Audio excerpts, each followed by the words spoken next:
हसीन वादियों से, इन हसीन पतझड़ सावन बसंत बहार।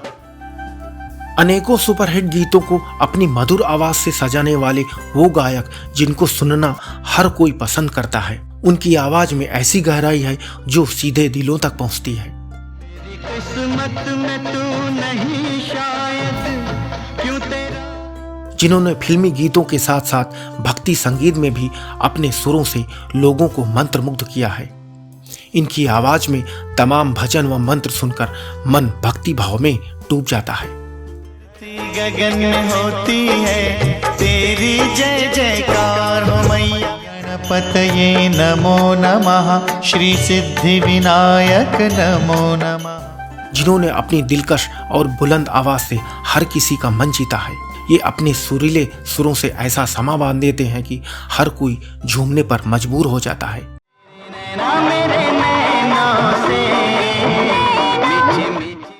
भारतीय संगीत जगत के एक ऐसे फनकार जिनके कंठ से निकलती स्वर लहरियां सुनने वालों को बरबस ही अपनी तरफ खींच लेती हैं। धड़कन जरा रुक गई है।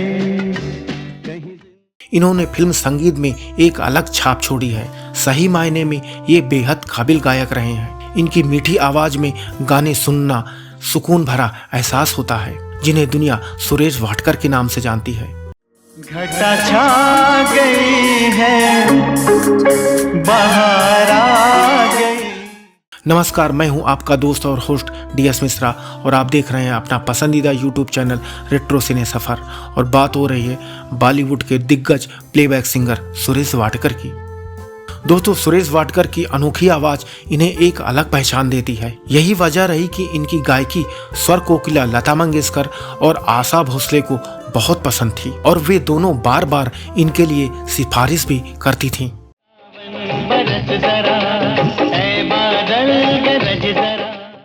लेकिन क्या आप यकीन करेंगे कि सैकड़ों सुपरहिट गाने देने के बावजूद इस बेहद टैलेंटेड सिंगर को अभी तक एक बार भी फिल्म फेयर अवार्ड के लिए नहीं चुना गया? और क्या आप उस खबर से वाकिफ हैं जो एक वक्त खूब फैली थी, जिसमें कहा गया था कि एक अनूठी वजह के चलते सुरेश वाडकर ने माधुरी दीक्षित से शादी करने से इनकार कर दिया था। सावन की फिर वो झड़ी है। साथ ही ये भी बताएंगे कि किस बात को लेकर सुरेश वाडकर और संगीतकार AR रहमान के बीच हो गया था झगड़ा। जानेंगे कि बॉलीवुड का वो कौन महान निर्माता निर्देशक था जिसने कहा था कि जब तक मैं जिंदा हूँ मेरी फिल्मों में मेल सिंगर सुरेश वाडकर ही रहेंगे। मुझको पाओगे। इस पेशकश में इनकी जिंदगी से जुड़ी ऐसी तमाम बातों की चर्चा करते हुए हम आपको सुरेश वाडकर के संगीत में जीवन सफर से रूबरू कराएंगे। तो हमारे साथ इस कार्यक्रम में बने रहिएगा। आइए चलते हैं, पहले जान लेते हैं इनके शुरुआती जीवन के बारे में। सुरेश वाडकर का जन्म 7 अगस्त 1955 को महाराष्ट्र के कोल्हापुर में एक मध्यम वर्गीय परिवार में हुआ था। इनके पिता ईश्वर वाडकर कपड़ा मिल में काम करते थे और उनकी मां मिल मजदूरों के लिए खाना बनाती थीं। उन्हें बचपन से ही गायकी का शौक था। 10 साल की आयु से ही उन्होंने पंडित जियालाल वसंत से विधिवत संगीत की शिक्षा लेना शुरू कर दिया था। जीना उसी का जीना, जिंदा वही। गुरु पंडित जियालाल वसंत ने सुरेश वाडकर को संगीत की अच्छी तालीम हासिल करने के लिए प्रयाग संगीत समिति में पढ़ने के लिए प्रोत्साहित किया। इस तरह से सुरेश वाडकर संगीत की शिक्षा लेने के लिए प्रयाग संगीत समिति चले गए, जहां से उन्होंने संगीत प्रभाकर किया, जो कि उस दौर में बेहद सम्मानित उपाधि मानी जाती थी। इसके बाद वो मुंबई के आर्य विद्या मंदिर में बतौर म्यूजिक टीचर पढ़ाने लगे।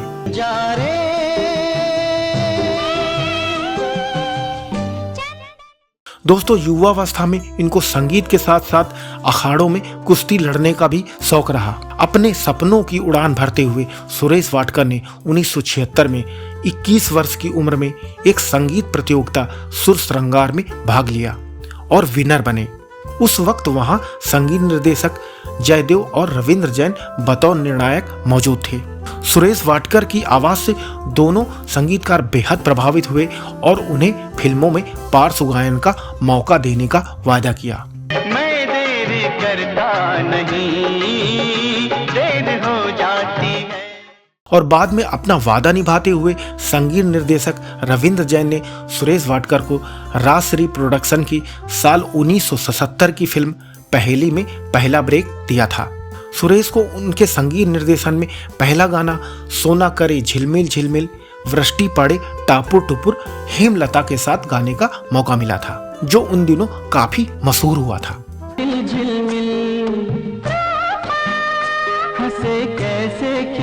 इसके बाद संगीतकार जयदेव ने 1978 में उन्हें फिल्म गमन में एक गजल सीने में जलन गाने का मौका दिया। गजल में इन्होंने प्रवासी समुदाय के अलगाव और टूटे सपनों को अपनी आवाज के माध्यम से बेहद प्रभावी ढंग से उजागर किया है। इन गानों के बाद वो मशहूर होने लगे और उन्होंने फिर कभी पीछे मुड़कर नहीं देखा। सीने में जलन, आंखों में तूफान सा क्यों। यहाँ तक कि उस समय लता मंगेशकर उनकी आवाज से इतनी इम्प्रेस हुई थी कि उन्होंने लक्ष्मीकांत प्यारेलाल, खयाम और कल्याण जी आनंद जी जैसे दिग्गज संगीतकारों से उनकी जोरदार सिफारिश कर दी।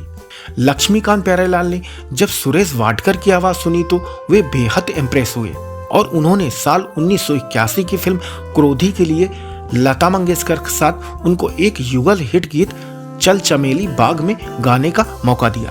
चमेली बाग में मेवा खिलाऊंगा, चल चमेली। इसके बाद संगीतकार जोड़ी ने उन्हें फिल्म प्यासा सावन में मेघारे मेघारे और इन हसीन वादियों में गीत गवाए, जो सुपरहिट रहे और आज भी खूब पसंद किए जाते हैं।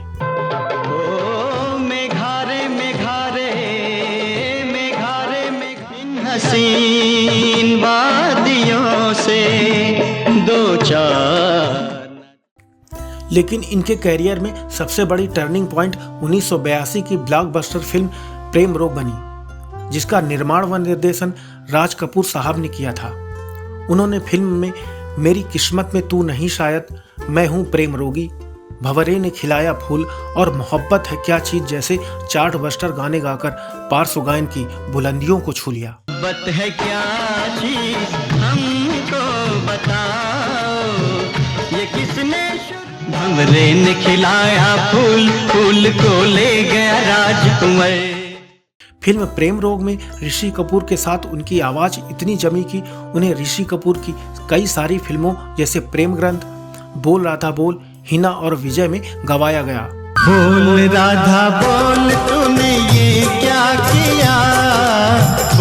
इस कड़ी में एक रोचक किस्सा बताते चलते हैं कि कैसे सुरेश वाडकर शोमैन राज कपूर के फेवरेट सिंगर बन गए थे। दरअसल लीजेंडरी सिंगर मुकेश के निधन के बाद राज कपूर को अपनी फिल्मों के लिए एक यूनिक और फ्रेश आवाज की तलाश थी। तब म्यूजिक डायरेक्टर लक्ष्मीकांत प्यारेलाल ने सुरेश वाडकर को राज कपूर साहब से मिलवाया। राज कपूर साहब ने जब सुरेश वाडकर को सुना तो इनकी मधुर आवाज से मुतासिर होकर कहा था कि जब तक वो जिंदा हैं उनकी फिल्मों में फीमेल सिंगर लता मंगेशकर और मेल सिंगर सुरेश वाडकर ही रहेंगे। इस तरह से उन्होंने आरके बैनर तले बनी राज कपूर साहब की फिल्मों प्रेम रोग, राम तेरी गंगा मैली और हिना में अपने सुरीले सुरों से ऐसा समा बांधा कि सबका मन मोह लिया। ये सुहानी है कि सर्दी से डर। 80 के दशक में सुरेश वाडकर प्रेम रोग, प्यासा सावन, उत्सव, मासूम, वारिस, भ्रष्टाचार, चांदनी और परिंदा जैसी अनेकों सुपरहिट फिल्मों के गानों को गाकर घर घर मशहूर हो गए। उनकी मधुर आवाज में 1983 की फिल्म सदमा से ऐ जिंदगी गले लगा ले और 1989 की फिल्म परिंदा से तुमसे मिलके जैसे गानों को भला कौन भुला सकता है। मिलके ऐसा लगा तुमसे मिल, ऐ जिंदगी गले लगा ले, ऐ जिंदगी। लेकिन 90 के दशक में उदित नारायण और कुमार सानू जैसे गायकों के आ जाने के बाद सुरेश वाडकर को गाने कम मिलने लगे।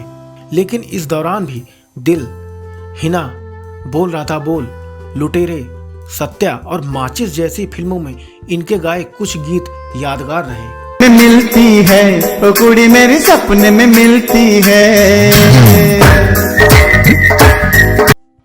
अब बात करते हैं इनसे जुड़ी उस खबर के बारे में जो एक वक्त मीडिया में खूब फैली थी कि सुरेश वाडकर ने एक अनूठी वजह के चलते माधुरी दीक्षित के साथ शादी करने से इनकार कर दिया था।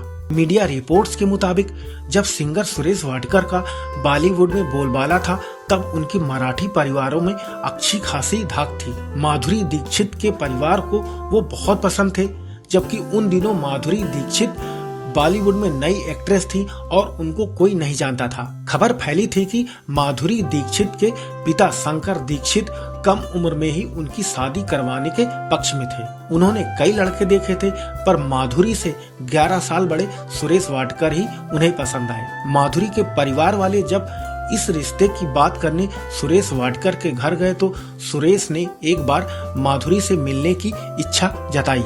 माधुरी को देखने के बाद सुरेश वाडकर ने रिश्ता यह कहकर रिजेक्ट कर दिया कि लड़की बहुत दुबली है।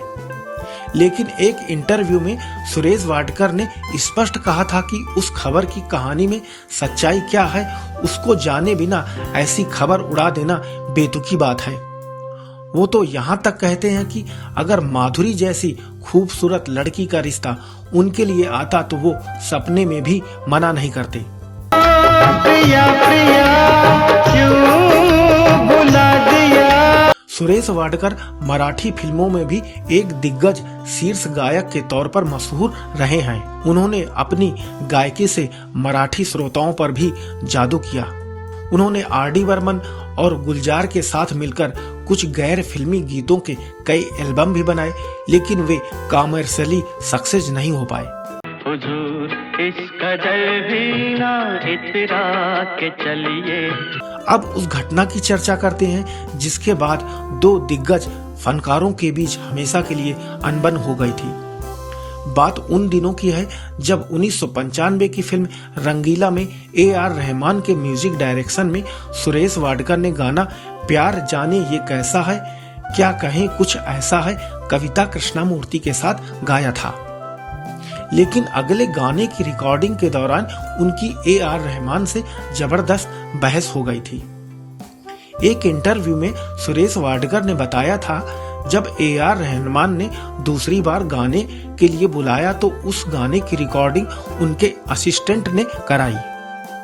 गाना रिकॉर्ड करके जब वो और साधना सरगम होटल जा चुके थे तब A.R. रहमान रिकॉर्डिंग स्टूडियो में आए और गाने में थोड़ा बहुत बदलाव चाह रहे थे।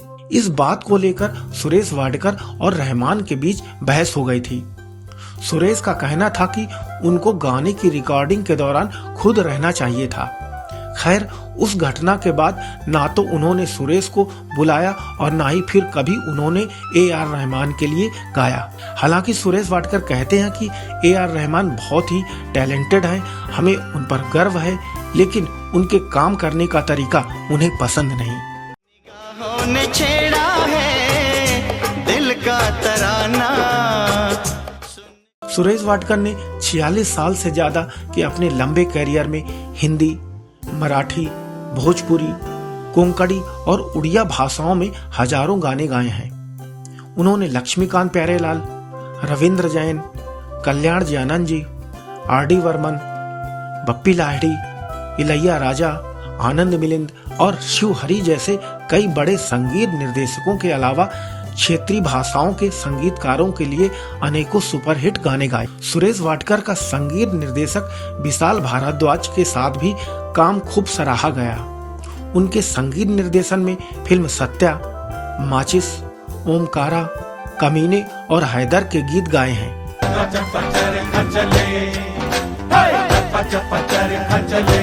दोस्तों, संगीत को समर्पित सुरेश वाडकर को उनके काम के लिए तमाम पुरस्कारों से नवाजा जा चुका है। 2010 में मराठी फिल्म मी सिंधुताई सपकाल के गीत हे भास्कर क्षितिजा वारी या के लिए सर्वश्रेष्ठ पार्श्व गायक का राष्ट्रीय फिल्म पुरस्कार मिल चुका है। सुगम संगीत के लिए उन्हें 2018 का संगीत नाटक अकादमी पुरस्कार, 2021 में उनको भारत के चौथे सर्वोच्च नागरिक पुरस्कार पद्मश्री से सम्मानित किया गया। 2024 में लता मंगेशकर सम्मान मिलने पर अपने जीवन की सबसे बड़ी उपलब्धि बताया था। अनेकों पुरस्कारों और सम्मानों से नवाजे गए इस बेमिसाल गायक को 1983 से 1997 के बीच 6 बार नामांकन के बावजूद एक बार भी फिल्म फेयर अवार्ड नहीं मिल सका। लेकिन ये बड़े अफसोस की बात है कि उन जैसे बेहद काबिल सिंगर को पता नहीं क्यों इस सम्मान के योग्य ही नहीं समझा गया।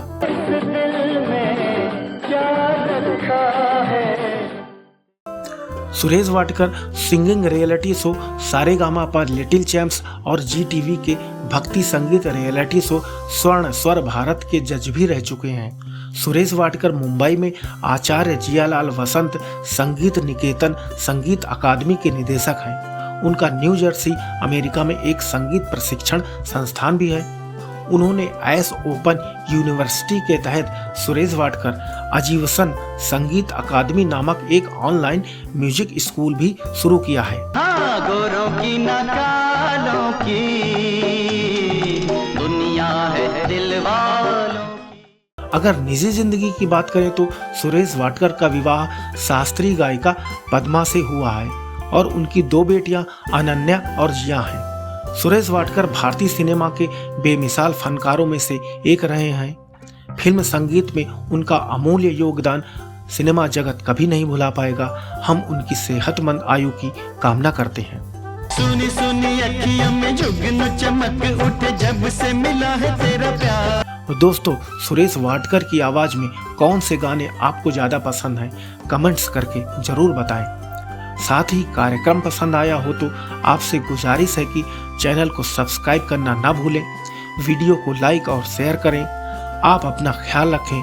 फिर मिलेंगे एक और फनकार की म्यूजिकल जर्नी के साथ। तब तक के लिए इजाजत चाहूँगा। नमस्कार।